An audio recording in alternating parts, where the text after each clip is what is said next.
Oh my goodness. Oh my goodness. Okay. Okay. Hi, hello, it is Reene here. Today I am going to be wrapping up the month of March. For the month of March, I read 11 books.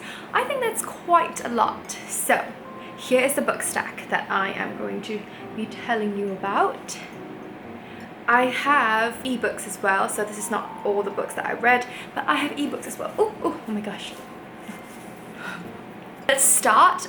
I hope this won't be that long, but just adjust it. Okay. First of all, there are 2 readathons that I participated in the month of March. First one is Finishathon, hosted by Tazmyn on T-Books and Tazmyn.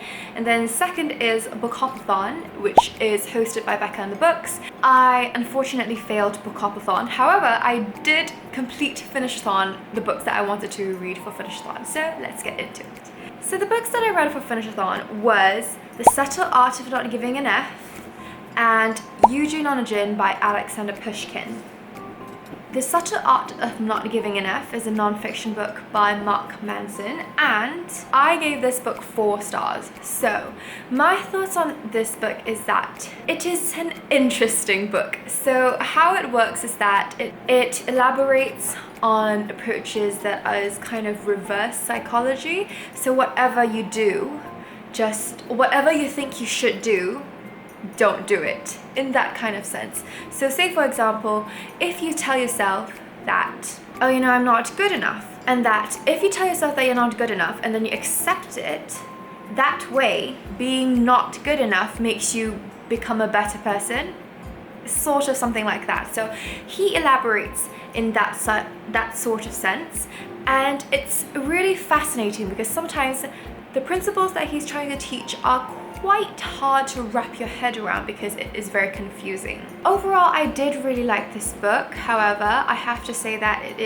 I didn't give it 5 out of 5 stars, is because that I think that other self-help books also elaborated better, and that it is repetitive in a way because after each chapter the same logic gets reiterated and it gets repetitive in that sense. Another thing that I was particularly annoyed with, because it pulls me out of the story, is that because this is titled Not Giving an F, he always seems to curse a lot, and I don't really like that because I know it is titled this, but it's not. I find it not really necessary to swear in almost every page. The reason why I gave it 4 out of 5 stars is because that there are some experiences and examples that he mentioned in this book that I find resonating with myself because I had similar experiences. So if you can see that I tabbed some pages of the book. I tabbed some pages of the book so that I could sometimes go back into reading this book when I need another reminder, and I think in that sense that is the mark of a pretty decent and good book, so that's why I gave it 4 out of 5 stars. But yeah, so those are my thoughts on this book. Next, I read Eugene Onogen by Alexander Pushkin.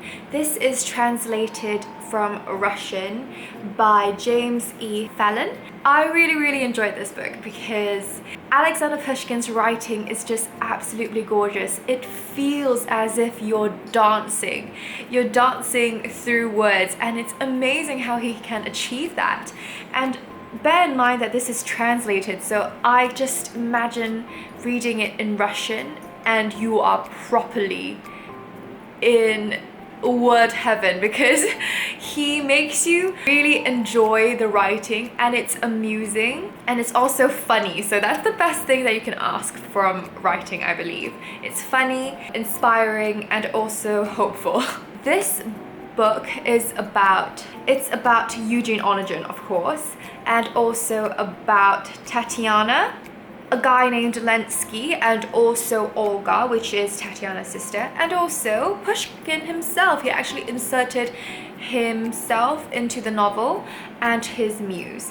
So what happens is that we follow Eugene Onogen throughout his life, how he views Imperial Russia during the time when this is written. It also mirrors Pushkin's life as this novel was written. So in the beginning there is translation notes and an introduction on who Alexander Pushkin is. Yes, so he is regarded as the king of Russian poems, and it is very evident in this book because the way he writes is just gorgeous and just really, really beautiful. It's lyrical. So as we follow Eugene Onogen, we see how does he view the gentry and aristocrats of Russia, how he finds country life and city life different, and how he kind of mocks the the aristocrats, where even though he is an aristocrat himself in a way, but he just secludes himself from that social circle, and we just follow him from there. So one of the things that I really enjoyed about this book was that Pushkin inserted his own views into the book itself, and it was so fascinating to read. So this is where it gets really funny, because he will just talk about how I find these characters so funny, how I find the things that people do in Russia now so unnecessary. So yeah, it's really, really funny. And also what I found really, really endearing actually is that he really cares for his characters. At one point, Tatiana was really, really sad, and he said, "Oh, don't you worry, readers. I know that you are worried for Tatiana. However, I have taken care of her." It's just the cutest thing ever that you get to read. He breaks the fourth wall in a way to care for his characters. I gave this 5 out of 5 stars. I really much enjoyed it. Although one thing that I have to say was that he described the seasons a lot, and it was beautiful, and this is how you tell the time change throughout the novel. However, I felt that the pacing was a little bit off, because there was a few pages just purely describing the seasons, and you don't know what's happening to the characters, and that in that sense it pulls you out of the story a bit. But yeah, that is my final thought on this book. The next 2 books I read was for Bookoplathon. However, I think I got really confused because I thought that we were meant to read the books before the live show for the first roll drop, but you're supposed to read it during the live, so I didn't do that. Unfortunately, I wasn't very clear with the rules, but that's my fault completely. So anyway, I read these 2 books. The first one being A Strange Time by Thalassa, which is the second book in the Bargainer series, and then I read the continuation, which is Dark Harmony, also by Thalassa, which is the third and final book on the Bargainer series. Overall, I really, really enjoyed this series very much. I think that for a dark fantasy, it was twisted and gripping and kind of gory in a way. I wouldn't say gory, but it was gruesome, and it was very dark for me. And I was telling this to my love, and he was thinking, "What book are you reading?" Then I was there thinking, I don't know, it was recommended. Overall, I really liked this series, and I thought that it was very enjoyable. This book series is about Callie, who is a siren, and we follow her throughout her life after the first book, because this is the second book that I read. So after the first book, events happened and she is taken to the underworld, and we follow her from there, and she has been reunited with Desmond Flynn, and we follow along their journey from there. One of the things that I didn't really enjoy for the second book was that it kind of, for the first 200 pages, it kind of felt very info dumpy, and it was kind of like a journey book, although I found it unnecessary because the only time where the plot really takes place was the last 100 pages. So I found that the second book had the middle book curse, where I didn't really like it as much as the first and the third. Just scratched myself. I didn't really enjoy it much in comparison to the first book and the third book, but of course you have to read it or not you wouldn't know the context of the third book. So speaking of the third book, I really much enjoyed it much more than the second book, where all the action started happening. Callie was finally having some character development after the second book, where she was a little bit annoying because she was kind of complaining a lot, and I didn't really enjoy that. But in the third book, she had good character development to me. It wrapped up really nicely, so that was a really good, solid conclusion to the Bargainer series. A Strange Time, I gave 3 stars, and then a dark comedy I gave 5 stars. Those are the 2 books. Next, I was on a fantasy romance roll and I wanted to read another book recommended by Becca, so I read Promise of Fire by Amanda Bouchet, which is the first book in the Kingmaker Chronicles series. So in this book, we follow Kat, who is a kingmaker, which is someone who basically can tell the truth from a lie, and she, by experiencing a little bit of pain in her body or in her head when someone tells the lie. And then we follow her after she gets kidnapped by one of the kingdom's new beta king, and his name is Griffin. I completely forgot. So he is a warlord and his name is Griffin. We follow them after she gets kidnapped, and once again, I think I do not enjoy journey books because for the first 200 or so pages it was very much a journey book, and I really didn't enjoy it because I found that there wasn't much plot, because this is following such a big cast of characters of Kat, of Griffin, and his 3 other members in his little team. It got a bit confusing because I found that the other people didn't have very distinguished characteristics, so I found them almost as if they're just one character with just different names. That was confusing. And then when we followed them throughout the journey, there wasn't much happening. Only later in the last 100 or so pages where the action really happened, and that was when things started to really pick up. Thinking back about it, I don't really remember much of it actually, but I remember that I didn't really enjoy this book. I gave it, I think, 2 out of 5 stars. Oh, I gave it 3 out of 5 stars, because even though this was marketed as an adult fantasy, I felt as if Kat's personality was more directed as a younger audience, because the way she behaved was very young. But it was confusing in times because when she was in the journey, she acted really young. However, when she was going to describe war politics or war strategies or just knowledge about their world, she seemed really mature and wise and knowledgeable. I found that she kind of had 2 warring characters in herself. In a way, I understand where and why she acts the way she does, because she didn't really have a childhood. She didn't really have a proper childhood, so in that sense I get it. I felt it as if it read like a YA instead of an adult fantasy. So yep. Next, I read Radiance by Draven, and this is the first book in the Riot King series. I really enjoyed this book. So I read this book on the recommendation from Jean of Jean Bookish Thoughts. It was such a sweet book. After A Promise of Fire, where it was kind of disappointing with the romance,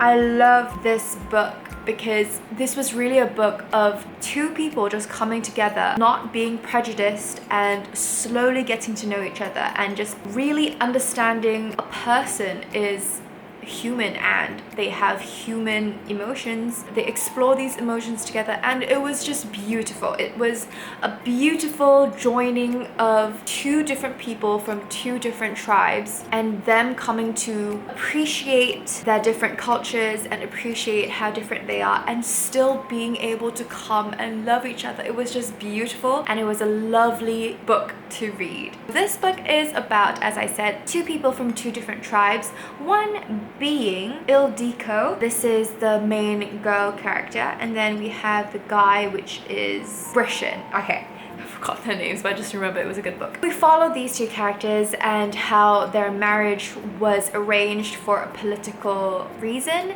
and it was just beautiful because even though it was for a political reason, it was wonderful to read. So if you haven't read it already, I suggest you should read it. I gave it 5 out of 5 stars. The next book I read was really disappointing, which is The English Patient by Michael Ondaatje. I really did not enjoy this book. I will link up the vlog that I have up in the corner. So this is about a few different characters. First one being Hannah, which is a nurse. The English patient who Hannah is taking care of. Caravaggio, which is a thief. And then the Indian sapper Kip. So they all come together in this villa in Italy, and they kind of talk about the war and It's just basically about their day-to-day lives. The most important plot device is to unravel the mystery of the English patient. Even that, it wasn't that enjoyable. So I really didn't enjoy this book because, first of all, I found that the formatting was really weird. There's kind of no chapter breaks, even though it is clearly a chapter break, and I'm so confused because look, after this page, what is this? There's like blank here, but there's another blank here, and then look at the next page. This is another chapter, so I was so confused. I really didn't like the formatting of this book, even though chapters in the book that was clearly labeled that, it was still confusing. So another thing that I didn't really like about this book is that it kept going back and forth between the past and the present. Usually it doesn't bother me. It usually enables me to understand the story better, but in this case it was really confusing in such that, also because there's no different chapters, or there's no like word that says flashback, it was confusing. And also, another thing that I didn't like was that sometimes there was no dialogue commas when people were talking, especially when it has to do with the English patient. So I was just sitting there thinking, why? Why can't he have the dialogue? And then last of all, I really just didn't care for these characters because they were not likable. They were not likable. Except for Kip, because he was the only genuine nice guy. Hannah just had to be so selfish and just not care for his needs, and I really did not like that. Don't like you, Hannah. I only like Kip. So I only gave this, I believe, 2 out of 5 stars. Oh my god, I gave it 1. I gave it 1 out of 5 stars, so I really didn't enjoy it. Unfortunately, putting it down. Next book I read was 3-Act Tragedy by Agatha Christie. This book was really fun. Finally something short and easy to read after that horrible book, for me anyway. So this is a murder mystery novel where we follow Sir Charles, strangely a girl named Egg. That isn't her real name, it's just her nickname, and also Hercule Poirot. And we also follow this man called Mr. Satterthwaite. I had to Google that because I had no idea how to pronounce it. This is my sister's book that I borrowed from her. This book follows those characters as one night when Sir Charles hosts a dinner party of 13, one of them ends up dead. So we follow from that. One of the things that I didn't really like about this book was that more than half of the story we don't follow Hercule Poirot. And I thought that because this is a Hercule Poirot story, we would be following him and unraveling the mystery from there. I was confused. I was like, why weren't we following him? We were following Sir Charles instead. I mean, he's okay, and we were also following Mr. Satterthwaite, and bless him, he's a humble man. I would have liked it better if we followed Hercule Poirot because I wanted to know the mystery right up from the start instead of following him at 1/3 of the last part of the book. So this is my first Agatha Christie book, and I really did enjoy it. It was a good, solid introduction to Agatha Christie. I am definitely very interested to see more of her works, and this was a good, solid read. And I finally understand why is it called 3-Act Tragedy.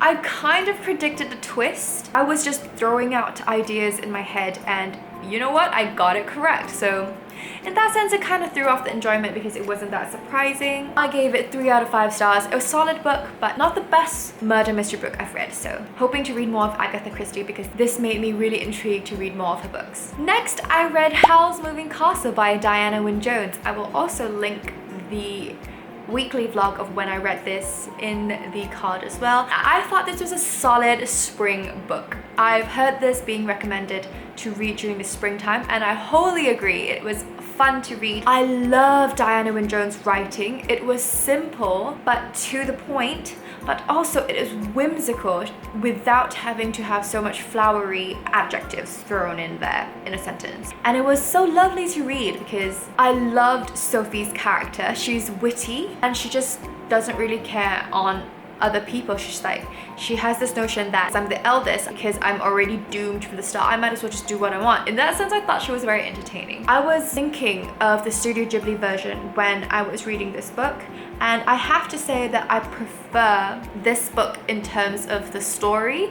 However, for, you know, nostalgic purposes and for the visuals, I loved the Studio Ghibli version. I have to say that this book's version was much more darker than the Studio Ghibli version. Studio Ghibli version was really sweet and lovely, but this is quite dark, I have to say. Once I started really reading the end bits of the book, it was quite dark. And also Howl was really arrogant in here. He's much more arrogant than the Studio Ghibli version, which I do not like, but that just makes him more of an interesting character to read. If you don't know about this story, this is a story about Sophie Hatter, who is the eldest daughter of a hat maker in market shipping, which was in Ingary. And one day when the father died, the stepmother had to take in the job and really start to manage the shop. In the original version, she is the eldest of the three, and the other two sisters went to their respective places, and I really loved how the sister dynamic in this book was also there in comparison to the movie as well. And then we follow Sophie Hatter from there.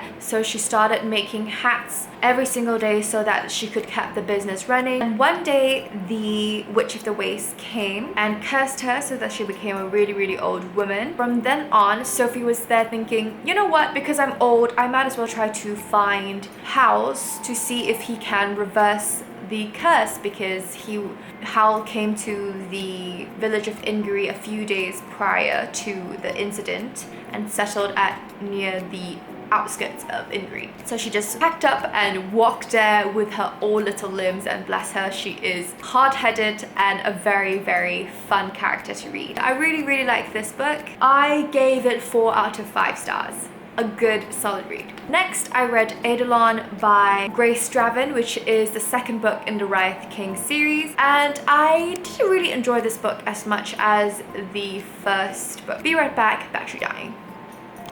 I am back. I am sorry for the camera angle changed. However, my battery is much charged now, so I'm going to continue the wrap up. As I was speaking about, oh yes, so I was talking about the book of Eidolon by Grace Draven, and this is the second book in the Wraith King series. Now, I didn't really enjoy this book as much as the first one because I found that the plot itself was quite predictable. I didn't like how the main character didn't strive as hard for the relationship as comparison to the main male character. He was really trying very hard in comparison to the main female character, which was a bit disappointing because I thought of her character to be very strong-willed, and whatever she sets her mind to, she will do it. But I guess in a way I kind of understand where she's coming from, just because of how the book played out. She thought that this was the only best way, and you know, habits are very difficult to get rid of, because even though you are not prejudiced to the other tribe, it doesn't mean that the tribe might accept you. If you read the book, you will understand why I'm saying that. And she is trying her hardest, you know, she is really trying to be there for him in his place while he's gone. So in this book, by the end of the first book, something happened and lots of demons get released into the world. The only way to stop these demons is for Pushkin and a few other people to become a Wraith King. In order to do that, they have to die and then get reborn as a Wraith King. And so we follow Pushkin's and Ildiko's story from there. And I found that the story was a bit slow moving and plot wasn't as engaging as the previous book. Also, I found that the relationship kind of felt a bit stagnant, just because one side was trying hard and the other wasn't really. Because of that, they had a barrier put between them and they didn't know how to break it. And in that sense, it felt a little bit stagnant, where the relationship wasn't moving forward. And when it finally did, bless them, because thank God for communication, which is actually what they just needed. You could have communicated it and it could have all been avoided, but that didn't happen, obviously. Oh no, the plot would never occur. I gave this book, I think, 3 out of 5 stars. So that is the conclusion. Right, I am finally down to my last book, which is Pride and Prejudice by Jane Austen.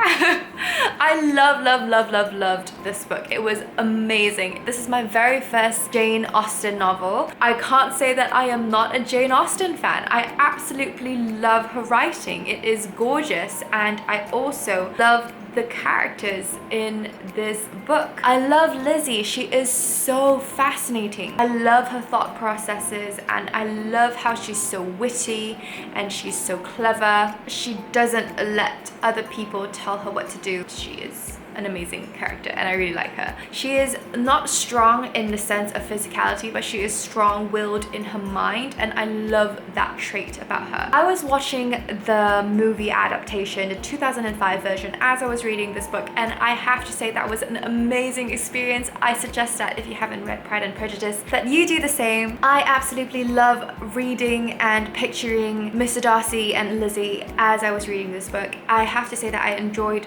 this book much more than the movie. However, I am thankful to have the movie to visualize it in my head, as there are scenes in this book that wasn't, of course, in the movie just because of the time restraint that movies must have, of course. And I have to say that this is definitely one of my favorite books of 2021. I have to say, it is amazing and I absolutely love it. So if you don't know the storyline of Pride and Prejudice, you follow a young girl called Elizabeth Bennet as she goes along her life in 19th century England. So we follow her as the mother hears a family coming to stay near them at Netherfield, and the main thing that the girls and the sisters concern themselves is that, you know, is he marriable? Because at the time, the one thing that women at this time had to best concern themselves of is their marriage, and they have to marry well, because if not, they would not have a very comfortable life. We follow Elizabeth as the family settle in Netherfield, which is near, I won't say near, but about near their house, and they attend a ball, and there Elizabeth meets Mr. Darcy, and their story unfolds from there. If you haven't read it already, I do suggest you read it. Although the writing is very tiny, it is very easily read, and you can easily engage yourself in the story of Elizabeth, as she is a very likable character. So that is it for my March wrap up. I did read 11 books, and I am hoping to read more books in the month of April. Hopefully my April TBR will be up after this very soon. But yes, thank you so much for watching this March wrap up. Have you read any of these books that I've read? What are your favorite books for March? Thank you so much for watching, and I will see you in the next video. Bye!